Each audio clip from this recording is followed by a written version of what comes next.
Hello, quilters. Let me turn on the chat to see if anybody's here. Give it a few seconds. It is a cold day. It might not actually be that cold, but I'm having a day where my fingers can't get warm. What do you do when you can't get warm? This is a little pillow filled with feed corn, and I throw it in the microwave to keep my hands warm.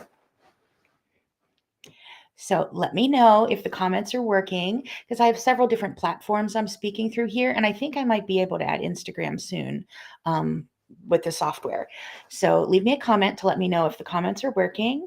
And then I have a few short things to talk about this week.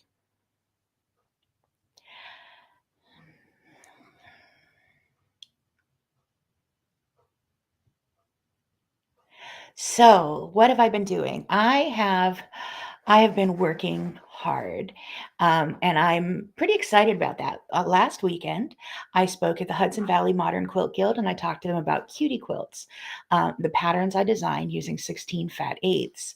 And that was really fun, talking about how putting limits on your project can enhance your creativity. When I design with 16 fat eighths, a fat eighth is a 9 by 22-inch piece of fabric, and then I have a range of them, so 16 of those in a line. And if I'm designing a quilt, it has to be able to fit out of that specific cut of fabric, and that makes me more creative than having 10 yards of 16 fabrics that I could use as much fabric as I want, because it kind of forces me into boxes and it forces me to make decisions. So we have nearly 100 patterns written from that, with more coming all the time. So I find that limitations help me be more creative.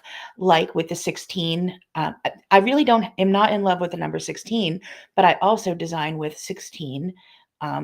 16 patches with those are my color block quilts.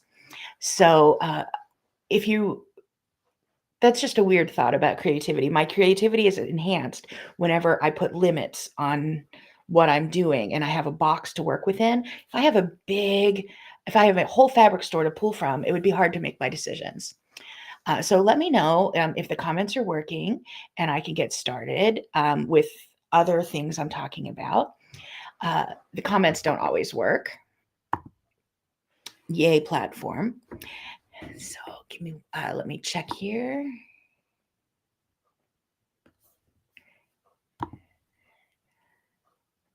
Let's see. So I have a couple short things to talk about. I wanted to talk about the quilt along that I am sewing with. I'm not doing a lot of sewing right now, and I wish I were. I'm trying to do more things like a normal person. And I'm up to doing about 3 things a day. It's pretty exciting. Sadly, like yesterday was 2 doctor's appointments, and that was 2 of my 3 things I had to do, because they were, anyway, long days. Yesterday was a long day. So I have about enough energy to do 3 things a day. And sewing doesn't always make it on the list. And I now feel for working people, because cleaning isn't making it on the list either. But when I get into my sewing room, I am going to be getting back to um, the quilt along that I started. So this isn't one from me. Hi, Sandal. I'm glad you're here. This isn't one of mine. It's one I'm doing just because it's fun. And then maybe, just maybe, I'll do a video on how to quilt it. So this is one block out of 100. But you don't have to make that many. So when I was at Primitive Gatherings in December, and again, I'm a fan. Primitive Gatherings, I bought this Triangle Gatherings book, and it's simply a list of all of the blocks. And then she has a Triangle Gatherings, or I think that's what it's called, whatever I wrote on the outside of this, somewhere around your screen. And then I linked to it. So it's a quilt along. You see ribbon candy in the strips? Why, yes, you do. So I pulled out colors that are like oranges and grays, and they're solids. I was really inspired by the fabric line that Lisa Bone Jean had, but quilting on prints doesn't always work well on camera. So I picked all solids, and so it's all on white, and then it'll have a couple shades of gray, a couple oranges, and a brown or something like that. And it looked, I'm really happy with the colors I picked. So I'll be making that, and I just put a link there if anyone's ever looking for a new quilt along, because you don't have enough to do. Is anybody doing any different quilt alongs this year? Let me know which ones you're doing, because maybe I need to join in. Possibly late. It is the last day of January, but I have that going, and that's she teaches. Lisa Bone Jean teaches this using her triangle papers. Has anyone pieced with triangle papers? They're like super duper accurate, so that's kind of fun. And today is the last day of January. So tomorrow is the first day of February with a new pattern that will not go up tomorrow, but it'll probably go up before next Wednesday. Our color blocks quilt for February is hearts. It's 4 hearts. So you will need 16 blocks. But anyway, start working on your pink or red blocks or whatever color you want your hearts to be, because I have a really cute quilt I did a while ago, and just have to get the pattern out.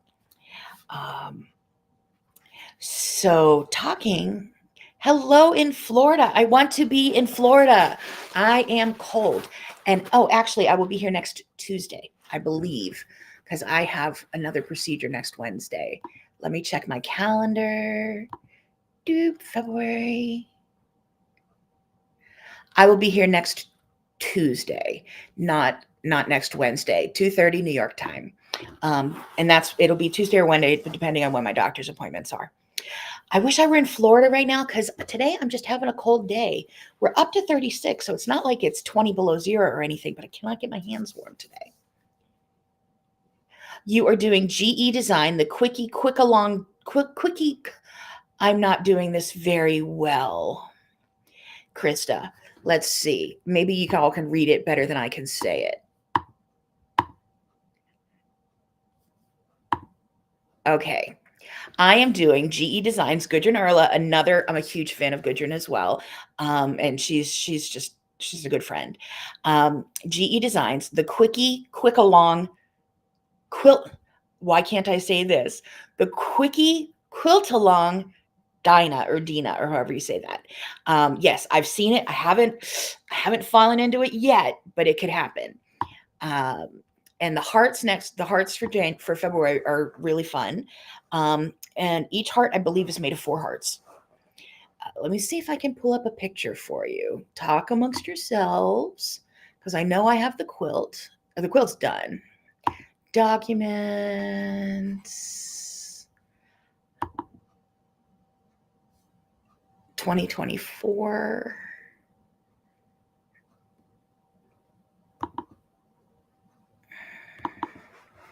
Let's see if I have a picture of it. I have an image of it, but not a photograph of it. Ooh, I was mistaken. It is 16, and I believe this is the setting I'm going with. So let me show what I have in my drawings.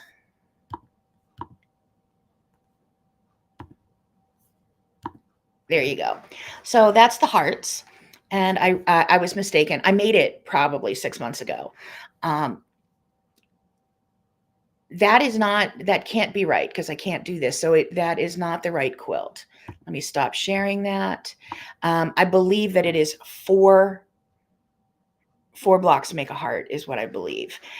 Sorry about that. That was an old drawing that didn't take into account how color blocks work. And let's see, Minnesota is warmer at 55. 55. I just can't get my hands warm. And I'm like wearing a sweater. This, I'm happy to report, is a sweater that I made in 2023 that I didn't make while I had COVID, because I've had COVID twice in 2023. I made 2 sweaters, one as I recovered from one and one with the other one. And this one I made with no COVID involved. And it is my Harry Potter. I'm a Hufflepuff. It's my Harry Potter house sweater. I did change the layout. It isn't. I believe it's 4 4 blocks per heart. So I will have to write the pattern for that and get the images out there for you. I think I designed that on a computer without remembering how color blocks work, that they start with a 16 batch. So yeah, but it is, I believe it's 16 of them, but I'll have that out by next week. We will be meeting again Tuesday at 2:30. Let's see. Um, and then this weekend, I am going to be in it. I owe you some patterns and newsletters and all of that. But again, I'm doing 3 things a day. Um, and that includes this sort of thing, because then I take a nap. I am very proud on the days I can announce to my husband I pulled an all-dayer with no naps. So it is good to be getting better. I've been doing physical therapy for about 6 weeks, and I'm happy to report I walked up a flight of stairs like a big girl. Um, and then I had an appointment yesterday that got me another 6 weeks of physical therapy, which is good news because I got another 6 weeks of physical therapy. So maybe can can help me progress more and, do 4 things a day. Um, the bad thing is I have to do 6 more weeks of physical therapy because that is a racket. Physical therapy sounds like they're going to go, you're going to do some massage, they're going to work your muscles a little. No, they're tricking me into exercising, and I am wise to their schemes. But I will tell you, I bought a new car at like the last car sale day of December. So I think the 30th, and 30 days has September, April. So yeah, 31. January, February, March, April, May, June, July, August, September, October, November. Yes, the 30th of December, I bought a new car, and it was an SUV, and I couldn't get into it. I had to back into it and pull myself up. I can now get in and out of the car again, like a big girl. So it is working, but then I have to go and do hard things. But it's worth it because I'm not falling, and I walked up a flight of stairs. So it's very cool. But that goes into working because I am booking more events. So, because I'm an optimist, like eternal optimist, if I take off, I'm not well. So I spoke at a guild last week, and I carry a folding chair, like a folding stool, but it's tall, like a folding bar stool. And then it's really light, and I can just carry it around with me. If I need to go somewhere, then put it down and sit down, and then carry it and put it down and sit down. So this weekend, I'm going to be teaching at So Inspired in Simsbury, Connecticut. I'm speaking at their machine quilting club, long arm club, machine quilting club in the morning, and in the afternoon and teaching a hands-on home sewing machine class. So I will be going from machine to machine with my stool, my folding stool, and I will be I'll be able to sit there and talk to them and look at their work, but I just won't be on my feet for the whole 3 hours. What do you think of that as a student? Do you think that bothers you that you have a partially disabled teacher, that other people have to hold stuff up if I'm showing quilts, and that I'm not walking around a lot? Does that bother you as a quilting teacher? Because as a student, I don't think it would bother me if my teacher had some limitations. But I am excited. I'm going to be teaching there. I'm going to be teaching at Bits and Pieces in early March. In mid-March, I have a guild over in Warwick, New York. Bits and Pieces is in Pelham, New Hampshire, and that will be like the 8th through the 10th or the 7th through the 10th of March. And then I have more coming. So I'm working on getting back to teaching, and it will all be right in New England, Pennsylvania, New Jersey type of area, because it's where places I can drive, except I'm teaching at Handy Quilter Academy. And I'm going to be teaching in Utah, and that's in June. I'm going to be teaching the full time, and I'm shipping a chair out. No, I'm dead serious. I'm shipping a folding chair out, but that's in June, and maybe I can walk by then. So let's see, what's Sandal? I'm happy with a teacher who cares about my progress and is helpful. That's you. Oh, that's sweet. I am so happy to be teaching back up in your neck of the woods. You guys are awesome up at Bits and Pieces. I know in 2019, doesn't that sound, it's hard to believe that was 5 years ago. And I haven't done much since then. But 5 years ago, 2019, in July, I broke my collarbone. And if you're new, On the 4th of July, so the 5th of July, I woke up under my bed. I was sober and alone. My husband had already gone to work, and apparently I rolled out of bed and broke my collarbone, but ended up kind of on the floor. And so since then, I've chopped wood, and my husband's like, I don't want you chopping wood um, because it's dangerous. I'm like, is it more dangerous than sleeping? Because I have literally broken a bone while sleeping. My husband, the engineer, corrects me and say, I did not break a bone while sleeping. I broke a bone when waking up. So technically he's correct. But I ended up teaching, I was all braced up and I taught at the Maine State Quilt Show long arm quilting for the full week with one arm.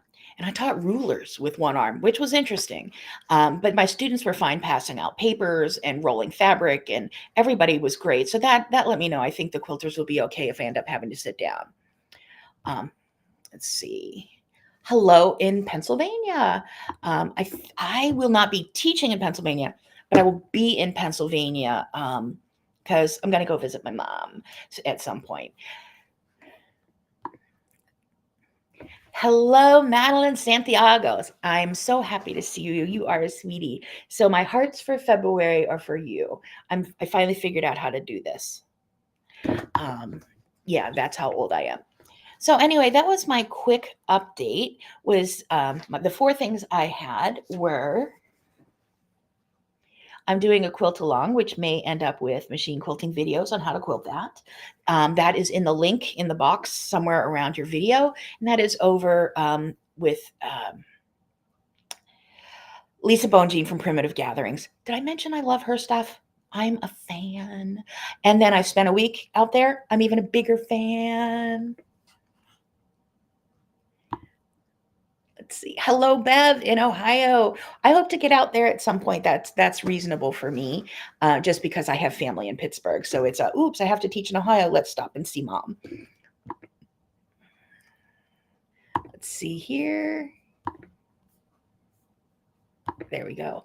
The quilt coming out for color blocks for February is a heart quilt, and I'm getting back on the road. Walked up a flight of stairs, and I've done this more than once. So things are looking up in Debbie land, which is nice. I hope everything is well in your land, and that you are doing some quilting, meeting your goals, and doing whatever it takes to take the best care of you. For me, it takes nailing my butt to the couch and putting my feet up some days because I have to make myself rest if I've done too much. And let's see, we have Scott Flanagan in the house. Hello, Scott. It is so good to see you. If you don't follow him, you need to. So, Scott, you are at, are you fifth? Give me your website. Throw your name out there so people can follow you online. Bev, you're only a couple hours from Pittsburgh. That's good. Yes. My son went to Ohio State, OH, because we also had family out there. 4th in Maine. I had you at 5th, Scott. You are 4th in Maine Designs. Check him out. Good stuff. And I believe there's a book out there too you could buy. So, going to Pittsburgh and then going to most of Ohio is not a big deal to just take a jump over from my mom's house. I've taught throughout Ohio, mostly Eastern and Central Ohio, Columbus and Cleveland. And then I think during COVID, I taught somewhere like Cincinnati area several times. IO. Thank you, Bev. For those of you who don't know, that is the call and response for anyone involved with Ohio State. One person goes OH and the other person goes IO, and it's in the stadium too. So it's a thing. Yeah, my son was a Buckeye. College football. Yes. Anyway, I hope to see you in my travels. Take care of yourselves. Take care of each other, and happy quilting, everyone. I'll see you again next Tuesday at 2:30 New York time. Bye.